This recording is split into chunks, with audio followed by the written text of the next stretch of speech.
Bonjour, je m'appelle Jean-François Malo. Je suis orthopédagogue à Sainte-Bernadette-Soubirous. Je travaille ici, je suis orthopédagogue à Sainte-Bernadette-Soubirous depuis 2012. Avant ça, j'ai été titulaire, j'ai fait tous les cycles comme titulaire, tous les cycles aussi comme orthopédagogue. Alors, j'ai une expérience quand même appréciable dans ces domaines-là. Cette année, je vais faire la 4, 5e et 6e année. Je fais la 4e année en collaboration avec une autre orthopédagogue, Madame Geneviève Lalonde, jusqu'au mois de janvier. Mon approche va consister principalement à 75% à intervenir en classe lors des exercisations et apprentissages. C'est-à-dire concrètement, mettons dans une situation de résolution de problème, moi je vais aller en classe pour aider les élèves à bien comprendre le problème. Avec eux, je vais expliciter le problème avec eux. Après ça, je vais les aider à organiser leur démarche de résolution. Je vais les aider à trouver le bon algorithme, la bonne façon de répondre au problème et je vais les aider à formuler la réponse s'ils ont de la difficulté. Bref, je vais les aider dans une période d'apprentissage concrète. En français, la même approche va se faire pendant, mettons, les rédactions de texte, pendant les productions écrites. Je vais les aider à générer des idées euh, au moyen d'un champ sémantique ou quelque chose du genre. Je vais les aider à faire un plan de leur texte, à produire un plan pour avoir une macro-vision de ce qu'ils veulent faire. Donc, et dans ce plan-là, je vais leur apprendre à distribuer les idées qu'ils ont générées dans leur tempête d'idées. Puis, bien sûr, je vais les aider pour faire la correction orthographique puis la bonification aussi, là. En lecture, je vais les aider à faire, je vais les aider à expliciter, je vais expliciter le vocabulaire pour eux, parce que vous savez qu'il faut comprendre 97% du vocabulaire d'un texte pour pouvoir comprendre le contenu d'un texte. Et souvent, c'est pas le cas de nos élèves à l'école, parce qu'ils sont issus de divers milieux, de divers pays, fait qu'ils ne possèdent pas tout le vocabulaire francophone pour comprendre des textes qui sont parfois quand même assez élaborés.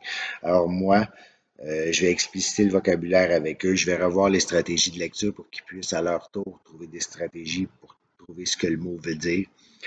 Et puis je vais les aider aussi à formuler les réponses.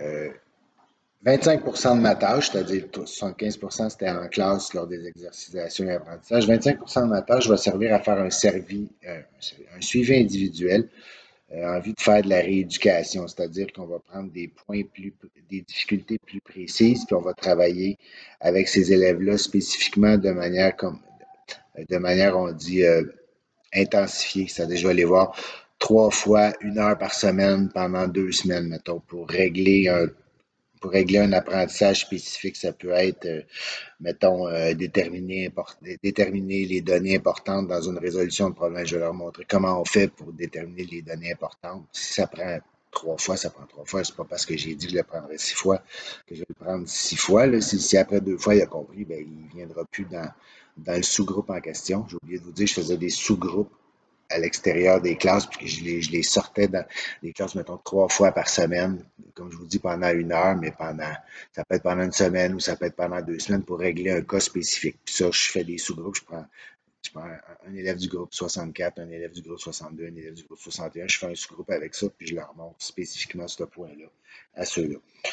Ça peut être de travailler sur la syntaxe ou ça peut être revoir les stratégies de lecture. Les stratégies de lecture, ils ont toutes été enseignées en classe, mais des fois, il y a des élèves qui ont besoin de revoir et de comprendre certaines stratégies, de les pratiquer, certaines stratégies. Alors, plutôt que d'imposer ça à toute la classe, moi, je les prends sous groupe et je revois ces stratégies-là avec eux autres.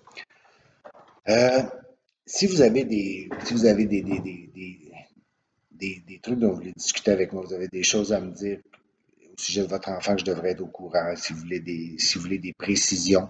En fait, n'importe quoi, je suis toujours disponible à la discussion je suis toujours disponible en fait. Vous pouvez me rejoindre à mon courriel, je l'ai écrit à l'envers ici, c'est malojf@csdm.qc.ca. C'est pas très beau, là, mais j'ai écrit à l'envers.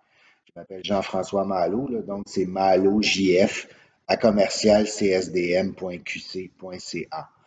Vous avez juste à m'écrire un email à cette adresse-là, je vais vous répondre sans faute. Sinon, vous pouvez aussi me rejoindre par téléphone, mais j'ai pas de téléphone dans mon bureau. Fait que vous pouvez me rejoindre par le téléphone de l'école, demander à me parler, puis je vais vous rappeler sans faute. Alors, je voulais aussi vous dire que je vais être disponible avant la réunion générale, puis avant votre réunion avec les professeurs. Je vais me mettre en ligne. Je vous ai envoyé une invitation Teams, là. Je vais être en ligne de 18h à 18h45 pour répondre à des questions d'ordre général, si vous en avez. On doit s'en tenir à des questions autant que possible d'ordre général. On n'est pas supposé discuter des cas d'élèves en particulier. Ça va se faire à la première rencontre de parents. Et évidemment, parce qu'il va y avoir d'autres parents présents dans la salle virtuelle à ce moment-là. Merci beaucoup de votre attention et au plaisir de vous voir cette année. Bonjour.